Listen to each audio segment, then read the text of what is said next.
Bismillahirrahmanirrahim. Assalamualaikum warahmatullahi wabarakatuh. Perkenalkan, nama saya Fadlillah Fahmi, SR MPD dari Universitas Primagraha. Dalam kesempatan ini, saya akan menjelaskan sedikit tentang ilmu gizi. Ya, gizi, apa sih gizi? Dan apa sih manfaatnya bagi tubuh kita? Ya, nah ini ada beberapa teori gizi dari beberapa ahli. Pertama dari WHO atau Badan Kesehatan Dunia. Gizi adalah ilmu yang mempelajari proses yang terjadi pada organisme hidup untuk mengelola zat-zat padat dan cair, ya, dari makanan yang diperlukan untuk memelihara kehidupan, pertumbuhan, dan menghasilkan energi. Ya. Terus kemudian menurut Harry Oxon dan William, gizi tidak hanya mengenai tentang jenis-jenis pangan dan gunanya bagi tubuh kita, tetapi juga mengenai cara-cara memperoleh serta dapat mengolah dan mempertimbangkan agar kita semua tetap sehat.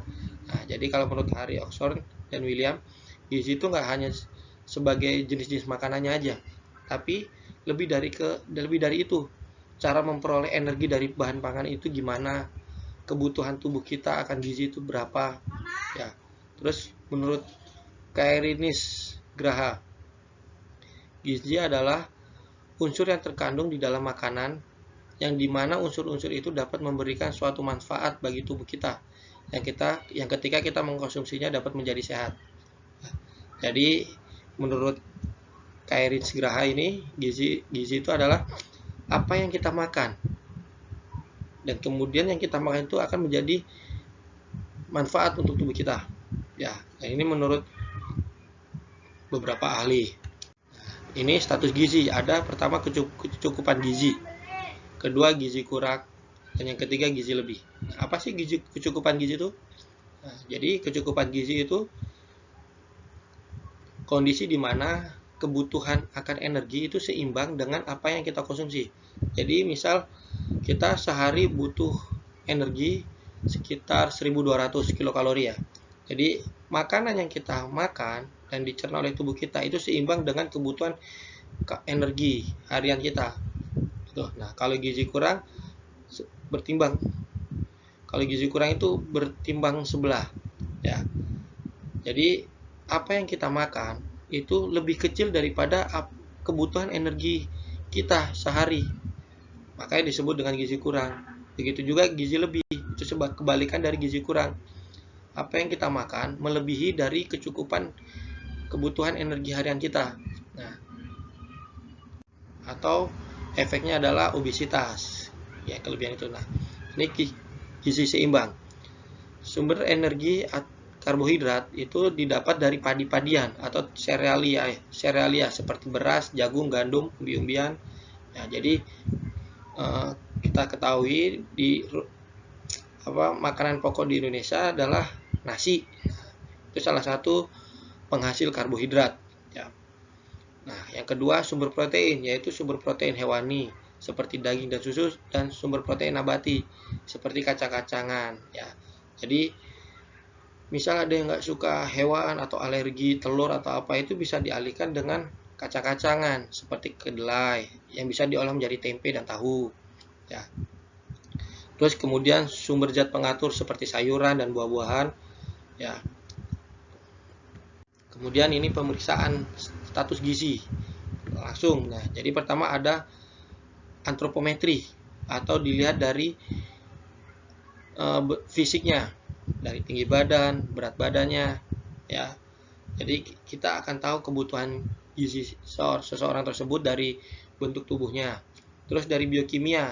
Nah, kalau biokimia ini harus melalui uji lab, ya. Dan ini akan mengetahui hasil secara spesifik, lebih spesifik kebutuhan gizi kita.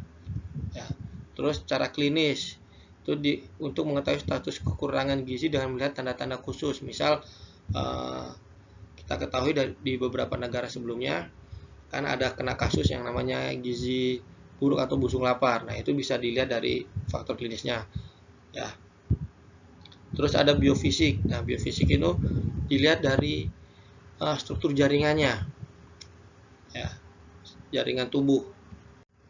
Terus ini ada pemeriksaan langsung dan ini ada pemeriksaan tidak langsung.